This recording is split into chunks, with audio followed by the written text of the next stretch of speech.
नमस्कार, मैं हूं अखिलेश पांडे और आप देख रहे हैं सी न्यूज़ भारत। वक्त हो चुका है न्यूज़ बुलेटिन का। खबरों के इस बुलेटिन में सबसे पहले हम बात करेंगे भागलपुर की, जहां नशे के धंधे में लेन देन को लेकर भाई ने ही अपने चचेरे भाई को मारी गोली। साथ ही छत्तीसगढ़ के गाँव में भटकों में लगा जन समस्या निवारण का शिविर। आगे जानेंगे कि कहां सफाई करने गए सफाई कर्मियों के साथ की गई मारपीट, और भी तमाम खबरों पर आइए विस्तार से करते हैं चर्चा। भागलपुर के लोदीपुर थाना क्षेत्र के जिच्छो गांव में एक युवक को गोली मार दी गई, जिससे युवक गंभीर रूप से घायल हो गया। बताया जा रहा है कि चचेरे भाई ने ही भाई को गोली मारकर घायल कर दिया। जिच्छो के रहने वाले विपिन यादव को गोली मारकर घायल कर दिया। ब्राउन शुगर की खरीद बिक्री को लेकर युवक को गोली मारी गई है। घायल को मायागंज अस्पताल में भर्ती कराया गया, जहाँ उसकी स्थिति गंभीर देखते हुए उसे पटना के लिए रेफर कर दिया गया। बताया जा रहा है कि घायल युवक प्राइवेट जॉब करता है। घायल युवक के भाई ने बताया कि चचेरे भाई लक्ष्मण यादव ने ही गोली मारी है। छोटे भाई ने गांव के एक युवक सज्जन भगत पर हथियार देने का आरोप लगाया है। उसने बताया कि विपिन कोयला डिपो से काम कर वापस घर आ रहा था। इस दौरान लक्ष्मण यादव एवं अन्य 2-3 लोगों ने उसे रोककर उसके ऊपर 3 गोली चला दी। युवक को एक गोली सीने में लग गई, जिसकी वजह से वो गंभीर रूप से घायल हो गया। लक्ष्मण यादव ने गोली मारा मेरे बेटा को। काहे मारा? ऐसे बच्चा तनी मनी हुआ। अब आप गया समझाने के लिए, काहे तुम झगड़ा करता है रे? बस डायरेक्ट में गोली मार दिया, इतने टा बात, और कुछ नहीं हुआ। झगड़ा झांटी कुछ नहीं हमरा से। हमरो बेटा विपिन यादव, हमरो नाम छे प्रियंका देवी। भागलपुर से सी न्यूज़ संवाददाता राहुल कुमार सिंह की रिपोर्ट। छत्तीसगढ़ के सरगुजा जिले के जनपद बतौली के अंतर्गत सोमवार को भटको पंचायत में जन समस्या निवारण शिविर लगा। प्राप्त जानकारी के अनुसार सभी विभाग से कुल 82 आवेदन प्राप्त हुए। बतौली जनपद सीओ विजय नारायण श्रीवास्तव और बतौली तहसीलदार नीतू भगत के द्वारा शिविर में ग्रामीणों की समस्याओं को सुना गया और उन्हें शासन की योजनाओं के बारे में जानकारी भी दी गई। शिविर में सभी पहाड़ी कोरवा परिवार के सदस्यों के आवेदनों को लिया गया एवं उनकी समस्याओं को प्राथमिकता के साथ सुना जा रहा है। साथ ही गंभीरता के साथ उनकी समस्याओं का निराकरण भी किया जा रहा है। शिविर में विभिन्न विभागों के द्वारा स्टॉल लगाकर उन्हें संबंधित विभाग के अधिकारियों द्वारा विभागीय योजनाओं के संबंध में विस्तार से जानकारी दी गई और उनकी समस्याओं का समाधान भी किया गया। शिविर में सभी विभाग से संबंधित अधिकारी एवं कर्मचारी मौजूद रहे। सरगुजा छत्तीसगढ़ से सी न्यूज़ संवाददाता रिंकू सोनी की रिपोर्ट।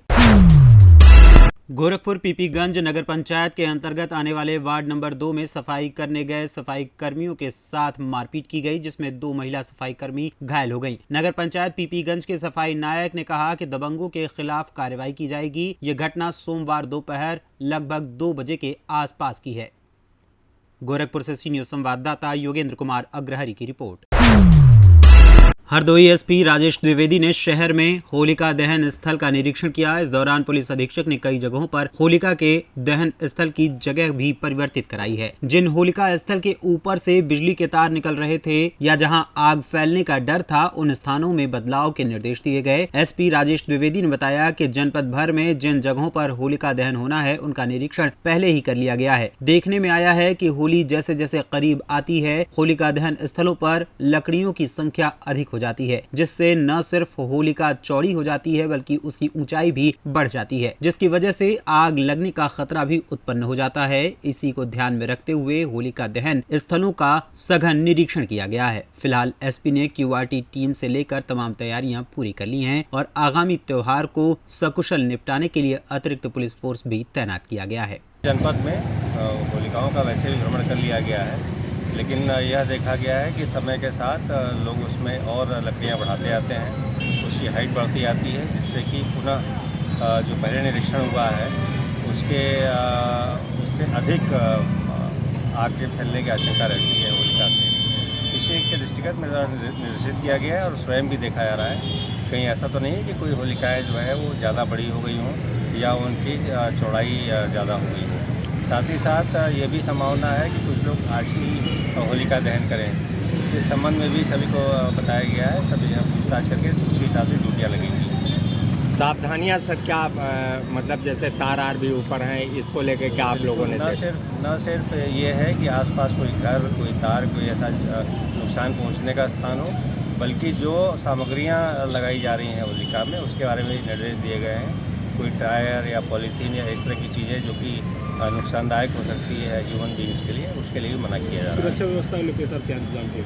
ये हमने जो भी मेजर होलिका दहन स्थल है और साथ ही साथ होली के दृष्टिगत जो महत्वपूर्ण और कहीं अगर कोई विवाद की संभावना है वहाँ पर हमने एक्स्ट्रा फोर्स लगाई हुई है।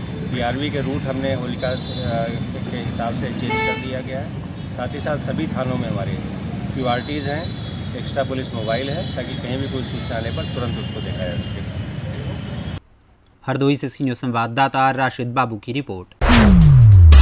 हरदोई में मिशन आत्मसंतुष्टि के ध्येय की पूर्ति के लिए काम कर रहे शिवपाल सिंह जन कल्याण संस्थान ने सोमवार को जिला जेल से 2 कैदियों की रिहाई कराई। संस्था के सचिव एवं प्रबंधक राजवर्धन सिंह राजू ने उनके जुर्माने की रकम को जमा कर दोनों कैदियों को आजाद कराकर उनके घर वालों को होली का उपहार दिया। टड़ियावा थाने के गोपामऊ कस्बा निवासी राघवेंद्र पुत्र रामविलास और कोतवाली शहर के भदैचा गांव निवासी रामशरण पुत्र छोटे की रिहाई में मदद की। रिहाई के समय दोनों कैदियों ने अपराध न करने का संकल्प लिया। इस मौके पर सामाजिक कार्यकर्ता राजवर्धन सिंह राजू ने दोनों कैदियों को माला पहनाकर स्वागत किया और उन्हें हनुमान चालीसा भेंट की। जिला कारागार हरदोई में लगातार ये प्रक्रिया चल रही है। हम किसी भी ऐसे तिथि को जो हमारे राष्ट्रीय महत्व का दिन होता है, उस दिन या उसके एक दिन पहले यदि कोई भी व्यक्ति ऐसा पाया जाता है जो जुर्माने के बदले सजा काट रहा है, तो जनपद के अनेक संभ्रांत नागरिक, जिसमें श्री राज्यवर्धन सिंह उर्फ राजू जी हैं, इनकी मिशन संतुष्टि एक स्वयंसेवी संस्था है। इसके माध्यम से लगातार बंदियों के हित में काम कर रहे हैं। वो रिहाई का भी काम कराते हैं। जो बंदी आज जुर्माने के बदले जिला कारागार हरदोई में निरुद्ध थे, उन सभी बंदियों को मुक्त कराया गया है। मात्र 2 बंदी ही निरुद्ध थे, 2 बंदियों को निरुद्ध कराया गया है। मैं इनकी संस्था को बहुत बहुत धन्यवाद देता हूं, इनकी प्रशंसा करता हूं और बंदियों को भी इस बात के लिए आश्वस्त किया जाता है कि बाहर जाएं तो जब ये संपर्क करें तो इनको रोजगार मिलेगा। इन्हें हनुमान चालीसा दिया जाता है ताकि धार्मिक उद्देश्य से अपने जीवन यापन करें और श्री राज्यवर्धन सिंह राजू से संपर्क करें तो इनको रोजगार के अवसर भी प्राप्त होंगे। देखिए, ये कोई बड़े अपराधी नहीं थे। ये दफा 25 में जेल काट रहे थे जुर्माने के अभाव में, और इनको पता ही नहीं कि हम किस धारा में आए थे। सामान्य धारा में थे, चूंकि सरकार की मंशा के अनुरूप जुर्माने के अभाव में जो बंदी बंद हैं, उनकी सामाजिक संस्थाएं या जेल परिवार के द्वारा लगातार इस तरीके कार्य किया गया है। जेल अधीक्षक महोदय और हमारे जिला कारागार के जो जेलर साहब हैं, इन दोनों लोगों ने संस्थाओं से इतना सामाजिक तालमेल बढ़ाया कि हम लोग स्वतः पूछते भी रहते हैं और आप लोग बताते हैं तो हम लोग प्रयास करते हैं कि ऐसे लोग को यहाँ से हम लोग मुक्त कराएं और इनको मुक्त कराने के बाद एक चाहते हैं कि नई जिंदगी, अच्छी जिंदगी, व्यवस्थित जिंदगी ये लोग जिए जाकर। हमारी संस्था इनको काम देने का भी काम करेगी। अगर अच्छा काम ही करना चाहेंगे तो इनको कहीं न कहीं समाज में अच्छे काम से जोड़ा जाएगा। इनको हनुमान चालीसा हम लोगों ने दिया है कि अपना पूजा पाठ मन लगाएं और अच्छे कामों में रुचि लें। भविष्य में इस तरह की घटनाओं को पुनरावृत्ति न करके जेल न आए। हरदोई से सीनियर संवाददाता राशिद बाबू की रिपोर्ट। खबर अयोध्या से है, जहां सुहावल तहसील क्षेत्र शेखपुर जाफर में नशेड़ी युवक द्वारा DCM लापरवाही पूर्वक से चलाते हुए दीवार में जोरदार टक्कर मार दी गई, जिससे दीवार चकनाचूर हो गई। नशेड़ी युवक DCM लेकर पलट गया। इस घटना को देखते हुए ग्रामीणों ने 112 डायल किया। मौके पर PRB पुलिस ने पहुंचकर जांच पड़ताल की और ग्रामीणों का कहना था कि ड्राइवर नशे के कारण गाड़ी को संभाल नहीं पाया और वहां से भाग निकला। शेखपुर जाफर के ही रतनलाल के ही दीवार को टक्कर मारकर गिरा दिया गया। थाना रौनाही में पीड़ित रतनलाल द्वारा तहरीर दी गई। इस पर थाना रौनाही की पुलिस द्वारा अधिकतम कार्रवाई की गई और DCM को खींचकर थाने ले आया गया। अयोध्या से सीनियर संवाददाता राम सूरत की रिपोर्ट।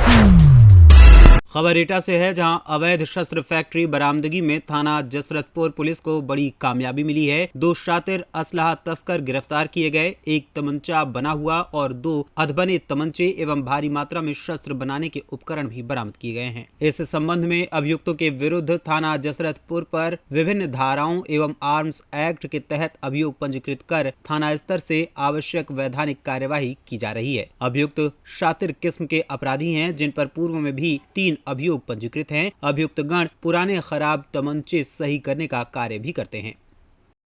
क्षेत्रांतर्गत स्थानीय पुलिस के द्वारा एक शस्त्र बनाने की फैक्ट्री 2 अभियुक्त गणों की गिरफ्तारी के साथ बरामद की गई है, जिससे 2 अधबने तमंचे, कारतूस व 1 तमंचा बरामद किया गया है और इनके विरुद्ध सुसंगत धाराओं के अंतर्गत कार्रवाई की जा रही है। इसमें सर ये कितने लोग शामिल थे सस्पेक्ट चलाने में और कहाँ ये असले की सप्लाई करते हैं? इसमें 2 लोग थे। स्थानीय स्तर पर ही इनके द्वारा अभी प्रारंभिक चरण में ये कार्य किया जा रहा था और स्थानीय पुलिस के द्वारा मुखबिर की सूचना पर यह कार्रवाई की गई। क्या ये ऑर्डर पर तमंचे बनाने का काम करते थे ऑर्डर लेने के बाद? ये पहले तमंचे बनाने के काम करते थे और फिर उचित कस्टमर की तलाश करके और उसको डिस्पोज ऑफ करते थे। एटा से सी न्यूज़ संवाददाता लखन यादव की रिपोर्ट। खबर फिरोजाबाद से है, जहां वरिष्ठ पुलिस अधीक्षक आशीष तिवारी के द्वारा जिला फिरोजाबाद में CWC बाल कल्याण समिति के पदाधिकारियों की टीम की बड़ी सफलता मिलने पर उन्हें बधाई दी है। कई वर्षों से बाल संरक्षण गृह में अनिरुद्ध 4 बच्चों को उनके माता पिता को ढूंढकर सुपुर्द कर दिया। बच्चों के माता पिता ने नम आंखों से पुलिस का आभार प्रकट किया। ये अभियान HU प्रभारी भानु प्रताप सिंह ने पुलिस टीम व बाल कल्याण समिति के पदाधिकारियों द्वारा विभिन्न प्रदेशों के 4 बच्चों के माता पिता को खोजकर उनके सकुशल बच्चों को वापस उनके पास पहुंचा दिया। इस अवसर पर वरिष्ठ पुलिस अधीक्षक आशीष तिवारी ने क्या कुछ कहा, आइए आपको सुनाते हैं। आपको आपके मम्मी पापा से मिलाया गया, कैसा लग रहा है आपको? अच्छा, बहुत अच्छा। हेलो, अभी साहब के पास है ऐसा कि हमारा सर जी हमारा तक पहुँचे हैं, हम यहाँ तक नहीं पहुँच पाए हैं। मगर सर जी पहुँच के हमारा बच्चे का हमारा साथ जिम्मा लगा दिया है। धन्यवाद।